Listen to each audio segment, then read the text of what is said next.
Hi, we're Jill and Jerry, the Cruising Canucks. Welcome to Banter on Board, our new podcast. This podcast is recorded every Sunday afternoon if you want to join us live on YouTube. We just said happy Sunday, everybody. It's the last weekend before Easter. It is. Which is a good holiday because lots of chocolate gets distributed.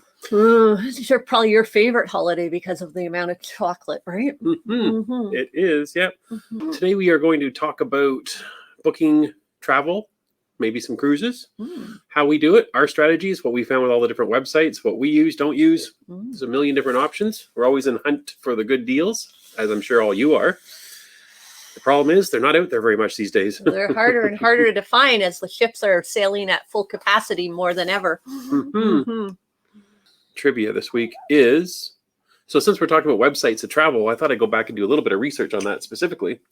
So the question was, what was the first travel website? When I mean website, I mean one that there was a couple that started out that just booked hotels or just booked flights, but the first one that was on there that booked all kinds of travel.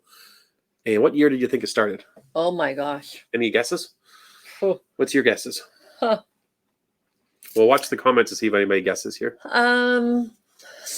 So travel website, been around since 1996. Oh, you just gave the year. You asked me what the year was. You just gave away half the answer. I like this. What year do you think it is? 1996. I got that right. Cheers. I don't know. In my head, Expedia comes out as being one of the older ones that's been out around. Yep. Bruce and Tony are guessing Travelocity. Okay, Travelocity. Yeah. I think Expedia. You think so? That's my guess. Well, your guess? Oh, I have a second guess. Can I do a second guess? Sure. Priceline. Priceline. Yeah.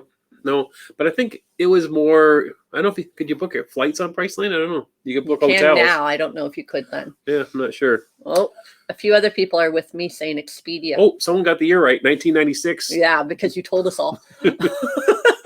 So from what I can tell from the research, Expedia started in 1996. Oh, so I was right for once. Expedia, and from there, that same year, a lot of other ones spun off real fast, but Expedia was the first.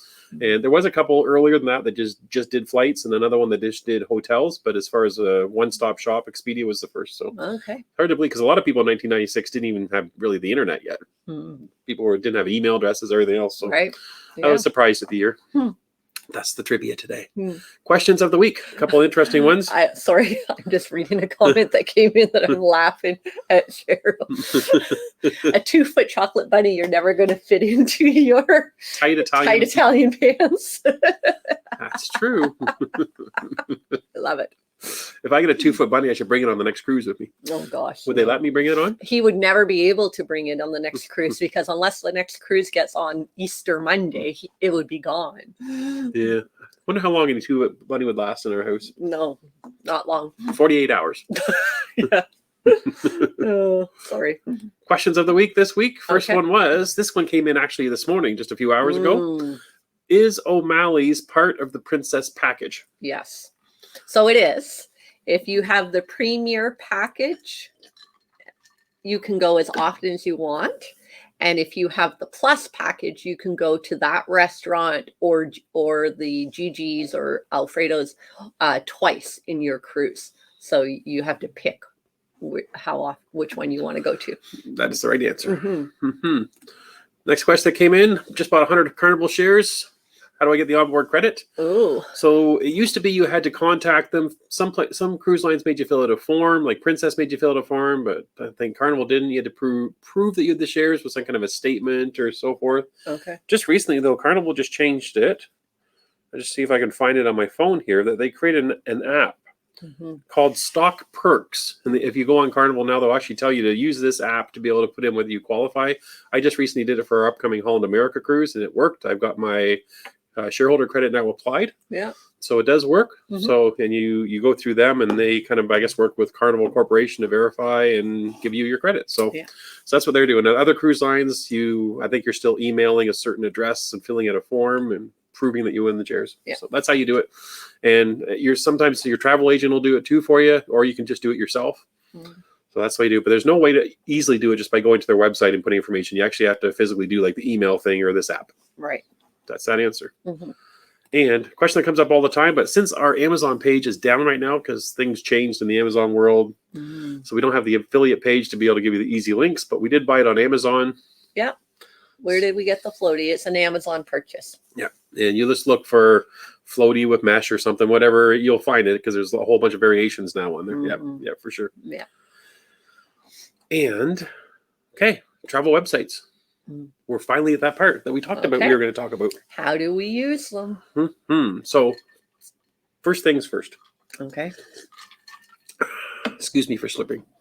A lot of people want to know where they get the deals. Everybody always wants that magic website that has the lowest prices and how do I find the deals?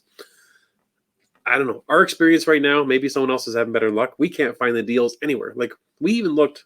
Sorry, our lamp behind us is splashing. That might be annoying to you guys.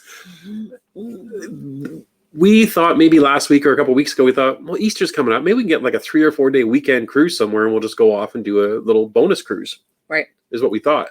Because back in the day, you used to be able to go and find last minute cruises for really, really, discounted prices.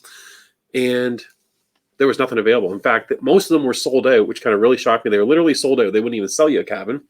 The one cruise line that wasn't sold out was Disney. You can get on any Disney ship. They weren't sold out, but the rest were sold right out. And there was a couple in there that were more pricey cruise lines. They weren't sold out either. So yeah, we're having a tough time finding the last minute deals. So the old days of going to like a website that has last minute cruise deals, that seems to be a thing of the past now. Seems kind of ironic because for the last 15, 20 years that we've been cruising, Jerry would always say to me, oh, if you just didn't work for the school board and was able to have flexible vacations, we could do last minute cruising and save so much money. So now that I've retired and we can do last minute cruising, there is no last minute cruising deal. There's no deals. No. That's what we have found. And it is hotly debated as to when the best deals are now because you can't get the last minute. Some people say book as soon as the ship comes out. No, that's what a lot of people are saying. Sometimes you can find promotions at certain times of year, Black Friday or Cyber Monday, that type of thing. Different times of year there's deals. But I'm going to show you a couple little things here just to kind of show how it moves around a little bit. Okay. But I guess all you have to do is, I think you have to find the cruise you want first and then watch the cruise for the best price. I think that's the strategy now. Now there are some other strategies there.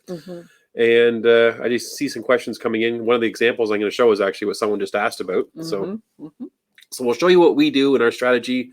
Maybe it'll work for you. One thing I do know from the travel agent side, so full disclosure, I am a travel agent. I don't work full time as a travel agent. We just kind of use it for booking friends and family right now and possibly group cruises if we ever get a date.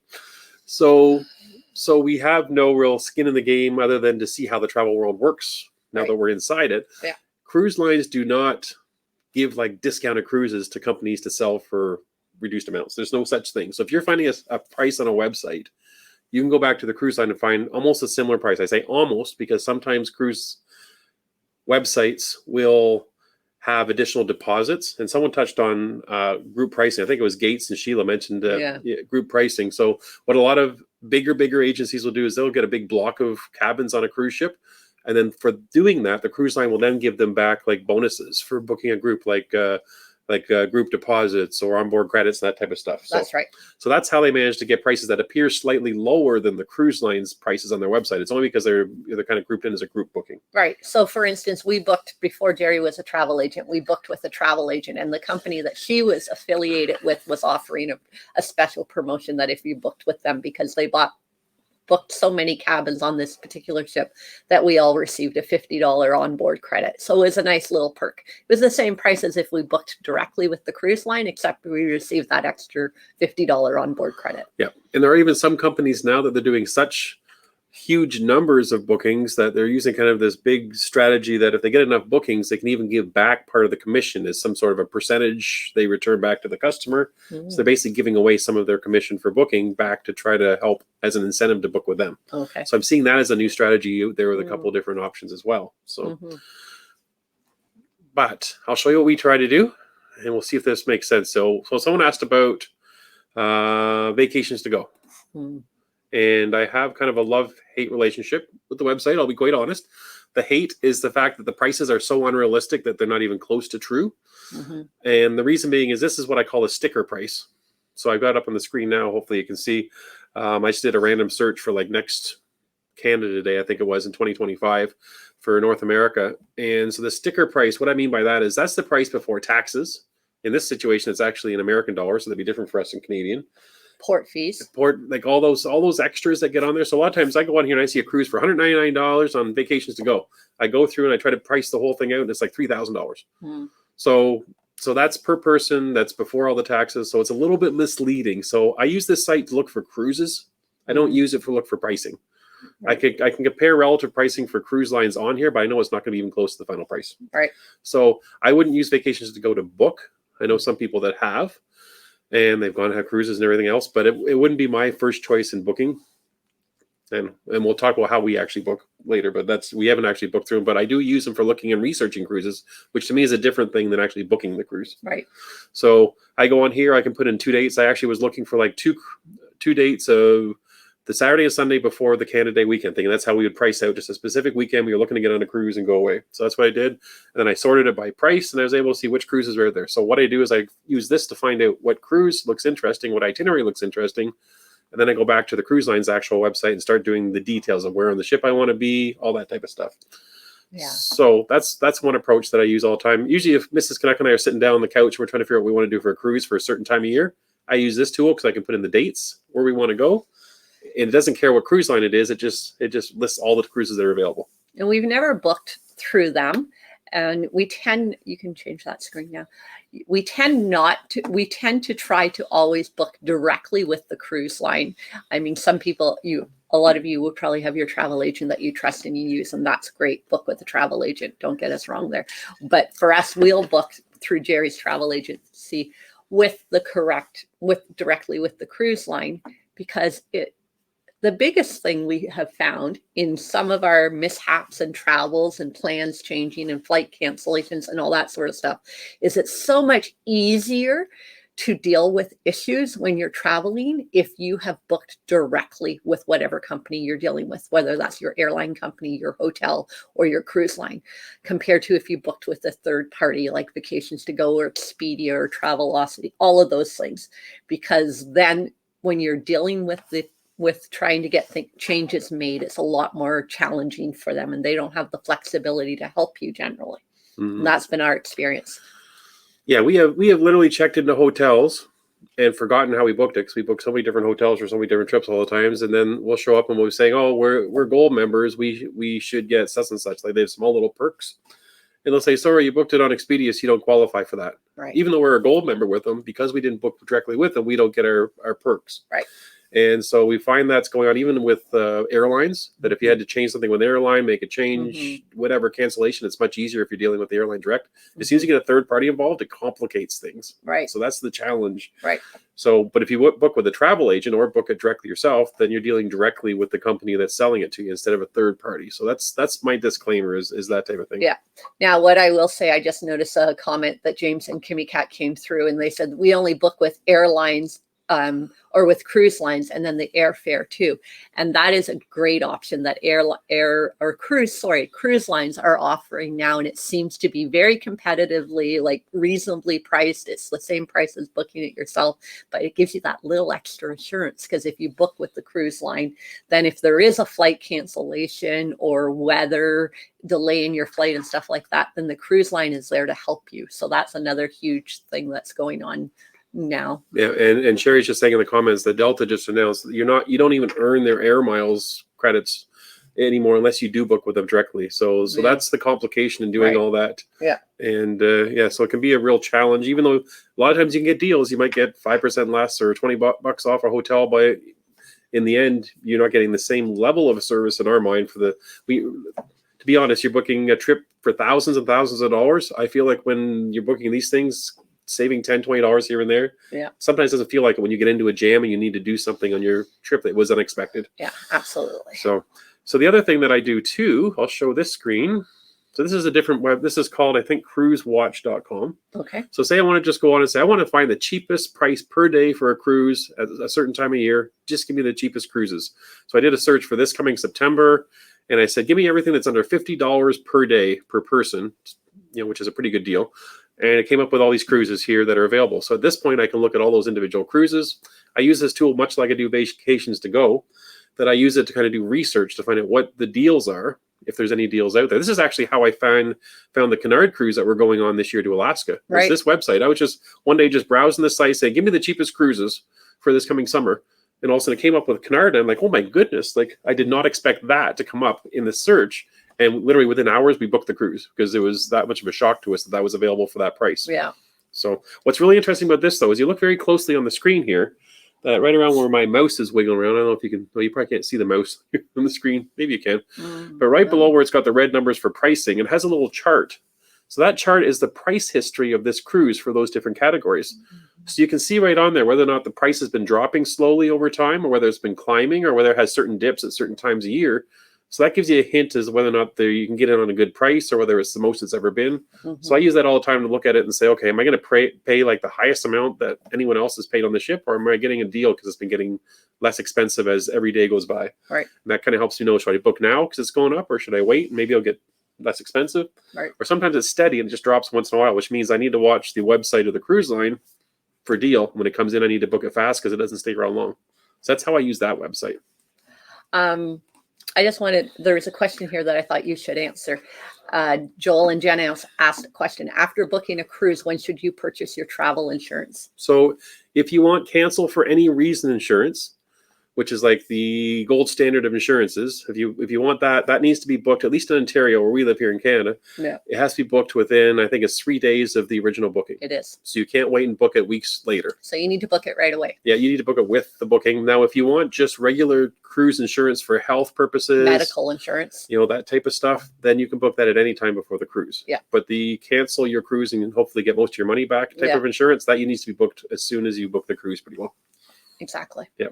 And what's the name of that website again? I think I see someone asking the one I just had up. So that was, I think, cruisewatch.com. And you can actually set little reminders in there to tell you if prices change on cruise. It's kind of a handy little site. I know there's other ones that do the similar thing, but that's the one I stumbled on. Yeah. It sends you emails if the price has gone up or gone down when you set that up like that. Yeah, we get notifications. I have about 6 or 7 cruises I'm watching right now. And once in a while, I'll get an email saying it's gone up or it's gone down. So that way you know what's going on. It kind of keeps an eye on, so you don't have to keep checking. Yeah. Which is really cool.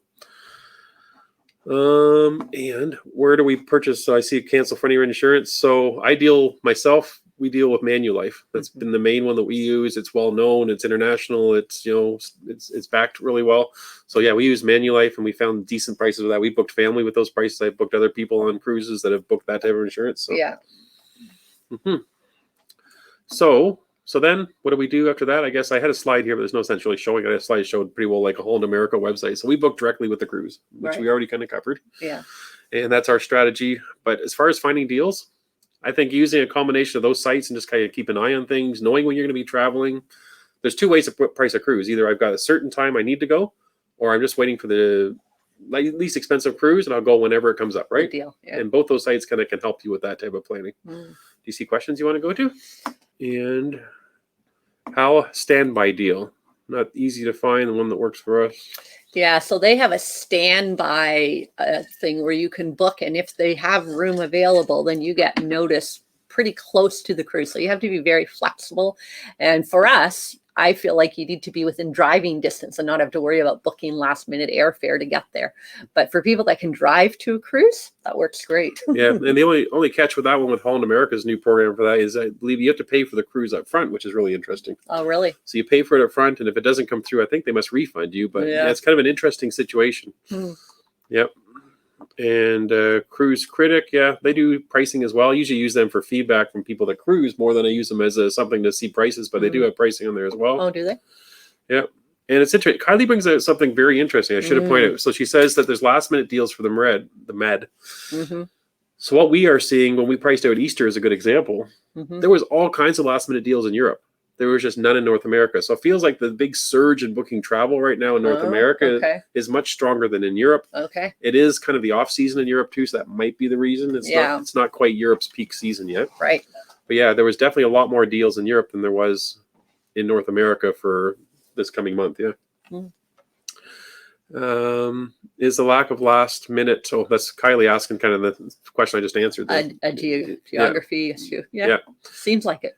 Easier to find deals in the UK or Europe. Yeah, that's what we're seeing. But again, it is their off season. So their pricing in the summer goes up really fast when it is their peak season.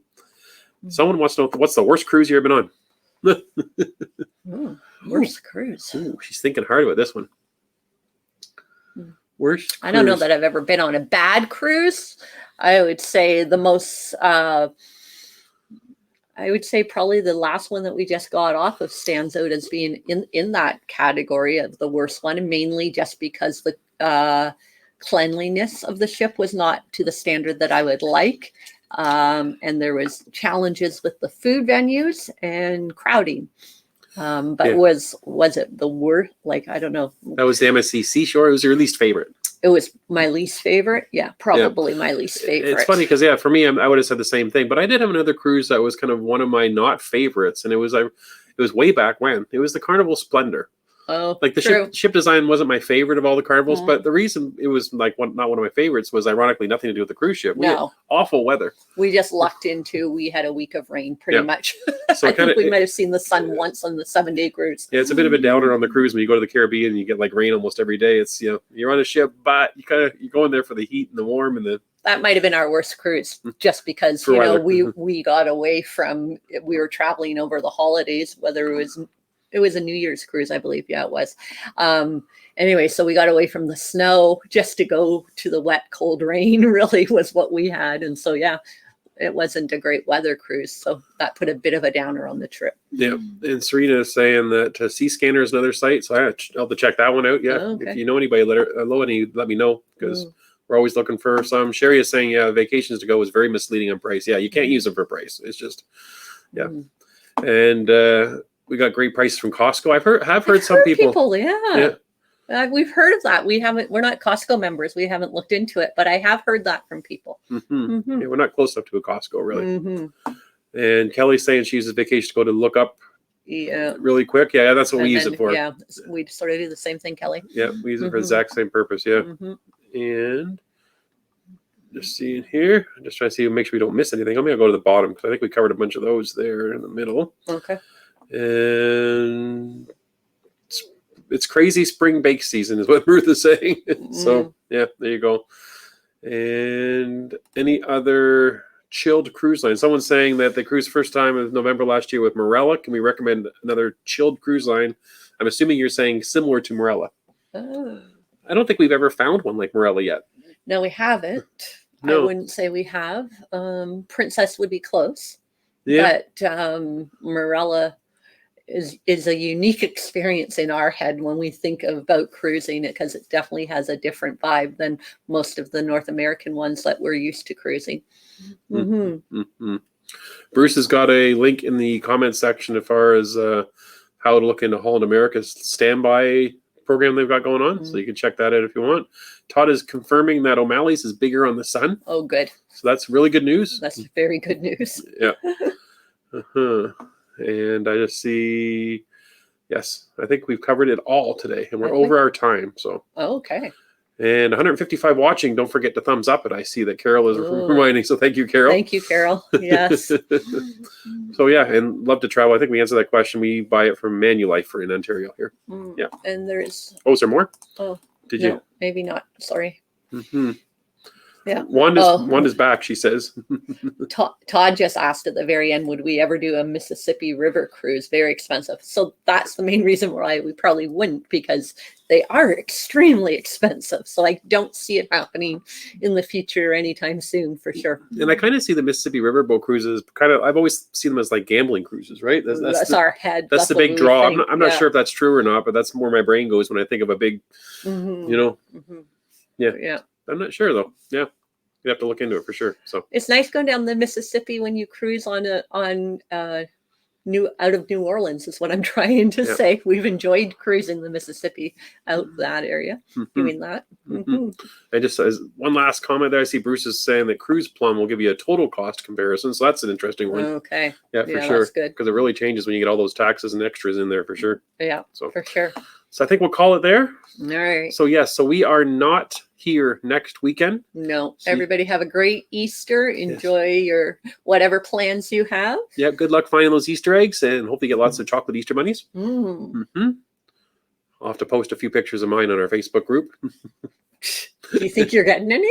I'm hoping You're traveling. I need The Easter Easter Bunny Bunny. might not be able to find you. Well, he'll find me. Oh, I'm one of his okay. best customers. Oh. That's for sure. So, but thanks everybody. Have a great Easter. We will talk to you in 2 weeks with Say goodbye, Bruno. updates about the group cruise. Mm. We will know for sure by then. I got everything crossed, guys. Bye, Bye everybody. for now.